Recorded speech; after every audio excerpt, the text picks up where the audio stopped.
નમસ્કાર મિત્રો, સ્વાગત છે તમારું અખંડ ગુજરાત યુટ્યુબ ચેનલમાં। આજે આપણે વાત કરીશું ગુજરાતના તમામ માર્કેટ યાર્ડના એરંડાના બજાર ભાવ વિશે। તો વિડીયોને છેલ્લે સુધી જોતા રહેજો અને ચેનલમાં નવા છો તો ચેનલને સબસ્ક્રાઇબ કરી લેજો। આ સપ્તાહ દરમિયાન એરંડામાં સતત સુધારા સાથે વેપાર થઈ રહ્યો છે।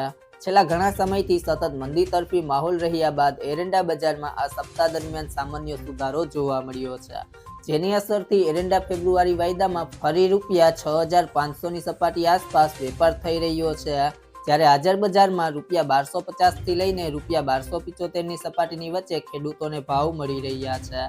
એરંડાની નવી આવકો હજુ ધારણા કરતા ઓછી હોવાથી બજારમાં થોડો સુધારો જોવા મળ્યો છે। એરંડા બે સિઝનનો લાંબો પાક છે। ગુજરાતમાં છેલ્લા થોડા વર્ષોથી પિયતની સુવિધા વધી છે, આથી ખેડૂતો બે પાક લેતા થયા છે। આ કારણે એરંડા જેવા એક સિઝનના પાકના વાવેતર તરફ ખેડૂતોનું આકર્ષણ ઘટી રહ્યું છે। જોકે એરંડામાં જૂના માલનો સ્ટોક ધારણા કરતા વધારે નીકળી રહ્યો હોવાથી વર્ષ પર એરંડાની આવક એક સ્તરે જળવાઈ રહેલ છે। જો મિત્રો તમને મારો વિડીયો પસંદ આવ્યો હોય તો વિડીયોને લાઈક કરો, તમારા મિત્રો સાથે શેર કરો, જો તમે ચેનલમાં નવા છો તો ચેનલને સબસ્ક્રાઇબ કરી લેજો।